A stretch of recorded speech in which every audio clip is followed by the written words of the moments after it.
ये जो तस्वीर आप इस समय स्क्रीन पर देख पा रहे हैं उसमें देख रहे होंगे कि बड़ा ही खुशहाल परिवार, मियाँ बीवी, दो बच्चे हैं। बड़ी ही तसल्ली से इनकी ज़िंदगी शायद गुजर रही होगी, लेकिन इस परिवार की खुशियों को अचानक एक ऐसी बुरी नज़र लगती है कि इस परिवार को पालने वाला इंसान ही इस परिवार का दुश्मन बन जाता है और फिर इस घर के उभरते हुए चिराग के साथ कुछ ऐसा कर देता है कि शायद जो भी इस पूरी बात को सुने उसके हृदय के तार कांप जाएं।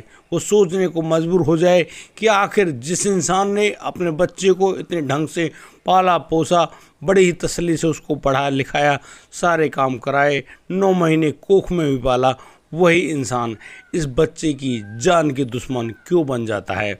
दोस्तों, एक माँ जब अपने प्रेमी से लगातार मिलती है, उसकी खबर जब उसके बच्चों को मिल जाती है तो वो अपने माँ से कहते हैं कि आपको ये सब बातें शोभा नहीं देती। वहीं उस महिला को ऐसे लगता है कि ये बच्चे उस पर बेवजह रोक टोक लगा रहे हैं और बस इसी बात से वो अपने बच्चे पर इतनी बुरी तरह से नाराज़ होती है कि वो अपने बच्चे के साथ कुछ इतना बुरा कर देती है कि उसको जिंदा जलाना पड़ जाता है। आप सोच रहे होंगे मैं जिस शब्द को बोल रहा हूँ ये शब्द ऐसा है जिसमें किसी भी आदमी को इतनी बुरी तरह से यातना दी जाए कि इंसान को जिंदा ही भस्म कर दिया जाता हो।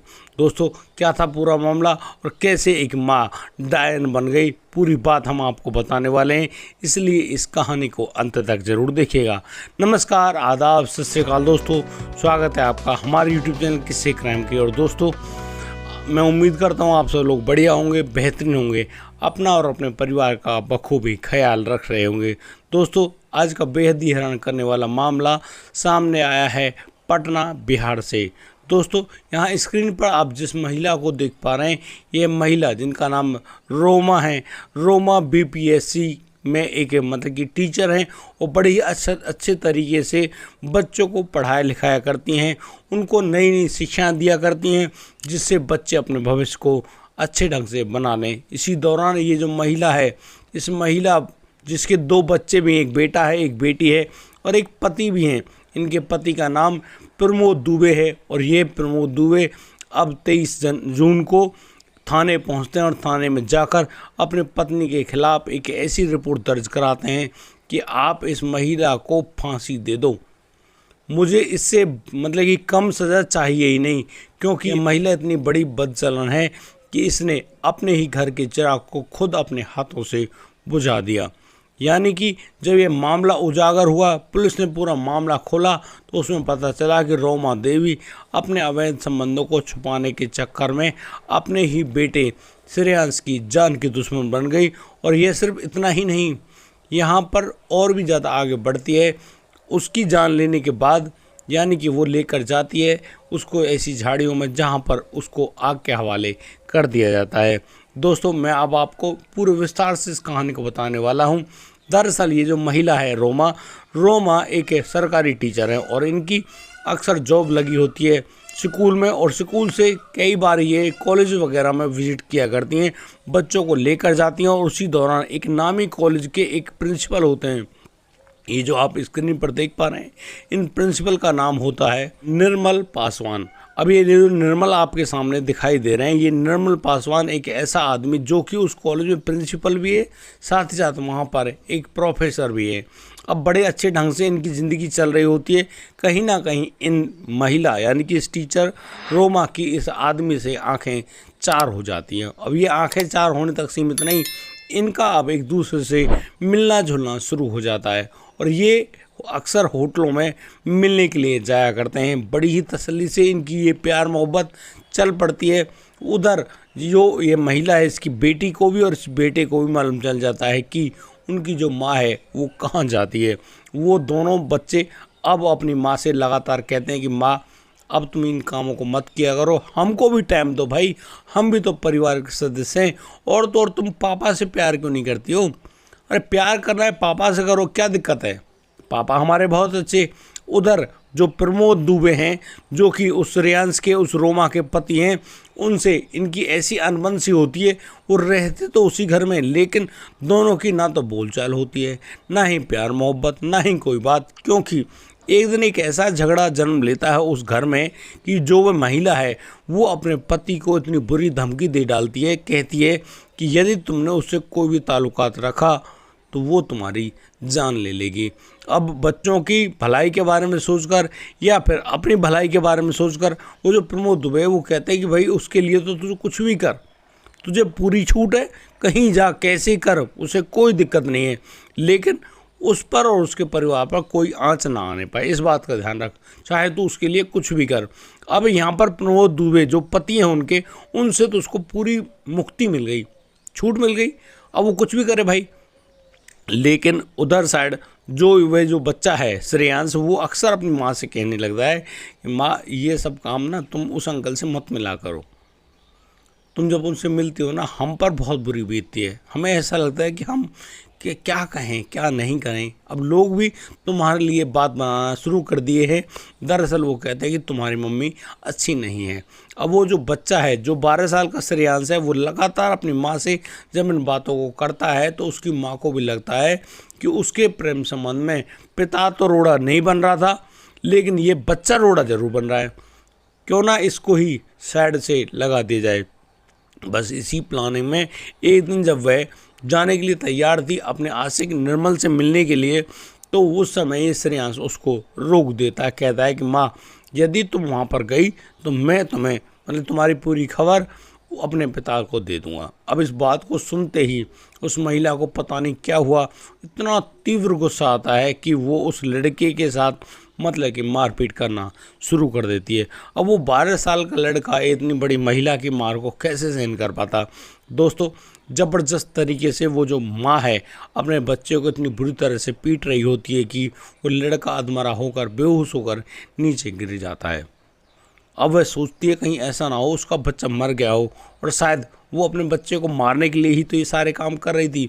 बस इसी प्रकरण में वो अब अपने आशिक निर्मल के पास फ़ोन करती है और उनको बुलाती है अपने घर पर। अब निर्मल पासवान गाड़ी लेकर वहाँ पर आते हैं और वो दोनों जने अब उस बच्चे की जो बॉडी है उसको उस कार में डाल लेते हैं। और दोस्तों यहाँ पर यह निर्दयी माँ अब उस बच्चे के हाथों को और पैरों दोनों को बांध लेते हैं। बांधने के बाद ताकि उनको लगता है कि ये बच्चे की आँख खुल गई तो ये शोर मचाएगा, इसलिए वो अब उन बच्चे को लेकर जा रहे होते हैं एक पुल के पास, मतलब कि उसको ठिकाने लगाने लिए जा रहे हैं, क्योंकि इस माँ ने सोच लिया कि अब इस बच्चे से हमेशा के लिए मुक्ति पानी है। दोस्तों जैसे ही गाड़ी आगे बढ़ती है इस गाड़ी को लेकर जाया जाता है एक बड़ा जो पुल है 4 लाइन का, उस पुल के नीचे या नदी के साइड में। अब जो वो महिला है वो अपने प्रेमी के साथ उस बच्चे को उन झाड़ियों में लेकर जाती है। अब वहाँ पर उस बच्चे को जो कि अधमरी स्थिति में था, वो अभी मतलब उसने अपने प्राण नहीं खोए थे लेकिन उसकी सांसें चल रही होती हैं। अब आप देखना ये निर्दय माँ क्या करती है। दोस्तों उसके बाद वहाँ उस बच्चे को ले जाकर उन झाड़ियों में फेंका जाता है, साथ ही साथ उस बच्चे के ऊपर अत्यंत ज्वलनशील पदार्थ डाल दिया जाता है और फिर उसको आग लगा दी जाती है। दोस्तों ये सारी प्रक्रिया को करने वाली कोई और नहीं एक बच्चे की माँ ही होती है, और उस पूरी प्रक्रिया को अंजाम देने के बाद वो दोनों यानी कि उस रोड से एक उधर निकलता है और दूसरा उधर निकलता है। यहाँ पर ये महिला इस पूरे प्रकरण को अंजाम देने के बाद वापस मतलब अपने घर आती है, और जब वह बच्चा अगले दिन भी नहीं मिलता है तो वह अपने बच्चे की गुमशुदगी की रिपोर्ट लिखाने के लिए नज़दीकी थाने में भी जाती है। और वहाँ जाने के बाद वह जब अपने बच्चे की गुमशुदगी की रिपोर्ट लिखाती है, कहती है कि उसको बच्चा मिल नहीं पा रहा है, वो कहाँ गया है उसके बारे में खुद उसको कोई जानकारी नहीं है, कृपया उसको ढूंढ दीजिए ना। अब इन बातों को कहकर वो महिला अब वहाँ से निकल तो जाती, लेकिन बड़ी ही तसल्ली से पुलिस के पास ये मामला पहुँच गया। पुलिस अब उस बच्चे की छानबीन में अपने जो संपर्क सूत्र हैं सबको लगा देती है, आस पड़ोस के जो थाने हैं उन सब में रिपोर्ट लिखा दी जाती है, पहुँचता और वह जो खबर है वह पहुँचा भी दी जाती है। अब तो पुलिस बड़े ही अच्छे ढंग से संज्ञान लेती है और बस उस पूरी सूचना को सभी थानों में मतलब कि सर्कुलेट कर देती है, बता देती है कि ये जो बच्चा है ये है गायब है। अब तो उस बच्चे की छानबीन जब पुलिस कर रही होती है, पुलिस को मालूम चलता है कि जो पुल उस नदी के ऊपर बना हुआ है उस पुल के नीचे कुछ झाड़ियों में कुछ जलाया गया है। अब तो जो पुलिस है वो सीसीटीवी कैमरों की मदद से मालूम करती है कि यहाँ पर कौन आया था कौन नहीं आया था, और दोस्तों इसी छानबीन के दौरान मालूम चलता है एक गाड़ी का नंबर, जो गाड़ी उस झाड़ियों में से बाहर निकल कर आई थी और जो उस रोड पर चढ़ने के बाद अररिया की साइड गई हुई है। दोस्तों अब पुलिस जब उस गाड़ी के बारे में मालूम करती है तो ये गाड़ी मिलती है उसी मैडम की जिसका नाम रोमा है। अब रोमा से जब पूछा जाता है, वह जो गाड़ी है वो गाड़ी मिलती है निर्मल पासवान के नाम से। अब जब वो निर्मल पासवान है उनसे जब पूछताछ की जाती है, उनका जो मोबाइल नंबर है वो जब लिया जाता है तो उस पर रोमा देवी के कॉन्टैक्ट्स थे, यानी कि उनकी कॉल की गई थी और जिस दिन के लिए वो बता रही थी उस दिन भी निर्मल पासवान से उस रोमा देवी की करीब पुलिस जब उस ब्रिज के नीचे जाती है तो वहाँ जाने के बाद पुलिस को मिलता है एक बच्चे का शव, जिसके हाथ पैर तो एक बिजली के तार से बंधे हुए हैं और उसकी जो स्थिति है वो काफ़ी ज़्यादा मतलब कि जली हुई है। अब पुलिस उस बॉडी को वहाँ से उठाती है, पीएम के लिए लेकर जाती है। पीएम जब कराया जाता है यानी पोस्टमार्टम जब कराया जाता है तो उसमें पूरी रिपोर्ट सामने आ जाती है। दरअसल इस बच्चे के साथ ज़बरदस्त मारपीट करी गई है और तो और इसकी मतलब बॉडी को जलाने की पूरी कोशिश करी गई है, लेकिन यहाँ पर जो पदार्थ वगैरह बहुत कम था। अब वो बॉडी पूर्ण रूप में तो जल नहीं पाई, लेकिन जो चेहरा वगैरह है, हाथ वगैरह वो सब जल गए हैं और जिस वजह से उस बच्चे की मौत भी हो गई है। यानी कि मालूम चलता है कि उस बॉडी को जिंदा जलाया गया है। अब इस पूरी स्थिति को पुलिस जैसे ही जानती है वो समझती है भाई यहाँ पर आया कौन है।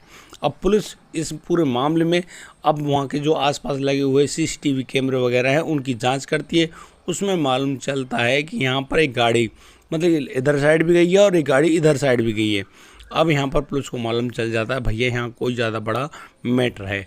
अब जब उन गाड़ी के नंबर्स की पता किया जाता है तो एक गाड़ी तो होती है निर्मल पासवान के नाम से और दूसरी गाड़ी होती है रोमा देवी के नाम से। अब रोमा देवी कौन? उसी बच्चे की माँ। अब उन दोनों से जब पूछताछ करने के लिए उनको थाने में बुलाया जाता है और जब उनको दोनों एक दूसरे के सामने बिठाया जाता है, पूछा जाता है कि आप लोग वहाँ पर क्या कर रहे थे, तो उनके जो चेहरे हैं ना वो चेहरे साफ साफ बता देते कि ये कोई बड़ी बात को छुपा रहे हैं।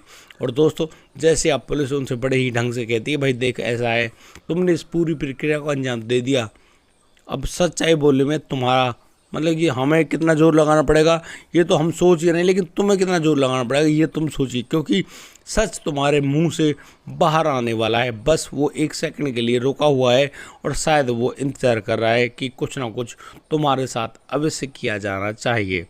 बस इस बात के डर से अब तो वो रोमा देवी मतलब कि रो पड़ती है, बिलख पड़ती है और कहती है कि हाँ साहब उससे बहुत बड़ी गलती हो गई है।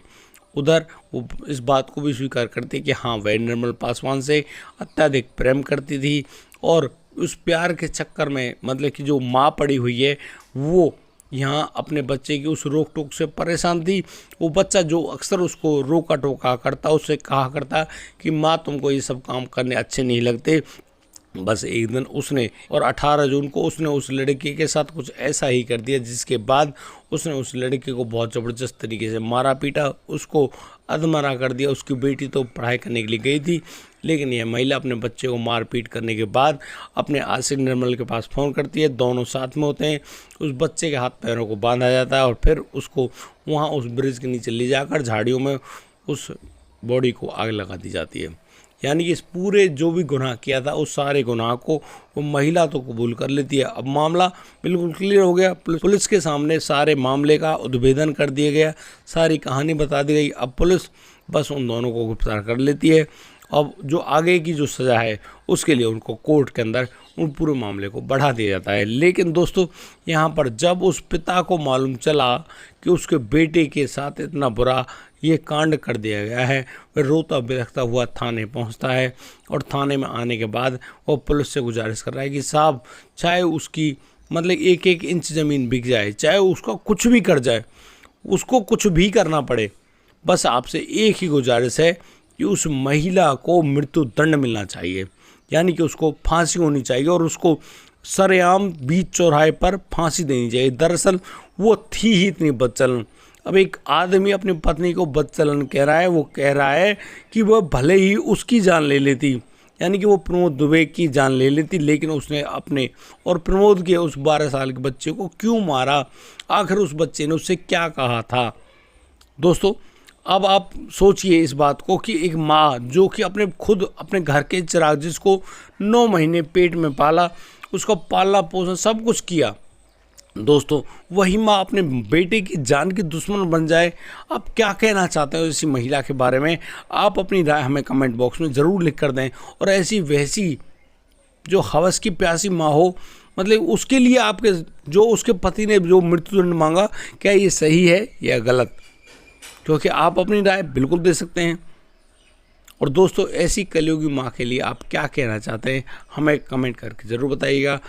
दोस्तों, पूरे घटनाक्रम को सुनाने का उद्देश्य किसी को परेशान करना नहीं है, किसी का दिल दुखाना नहीं है, लेकिन जिस प्रकार से ये घटनाक्रम सामने आते हैं उनसे तो ये लगता है भैया कलयुग धीरे धीरे अपनी चरम सीमा पर बढ़ता ही जा रहा है। और जब ये चरम सीमा पर होगा तब क्या होगा भाई, कुछ भी शायद आपने उसके बारे में कल्पना भी नहीं की होगी। इसीलिए मैं बार बार आपसे कहता हूँ, आप खुद को संभाल कर रखें, अपने परिवार को संभाल कर रखें। उसके लिए आपको उस परिवार को प्यार भी करना पड़ सकता है, कोई बात प्यार से भी समझानी पड़ सकती है, कोई बात डांट डपट कर भी समझानी पड़ सकती है। इसीलिए बड़े ही अच्छे ढंग से, ठीक ढंग से संज्ञान लेते हुए उस पूरे मामले को ढंग से निपटाएं, उनको समझाएं कि क्या सही है क्या गलत है। दोस्तों, आज के लिए सिर्फ इतना ही। अब दीजिए मुझे इजाज़त, मिलता हूँ कल, लाता हूँ एक और अनोखा मामला। तब तक के लिए आप बढ़िया रहें, बेहतर रहें, अपना और अपने परिवार का बखूबी ख्याल रखते रहें। जय हिंद, जय भारत।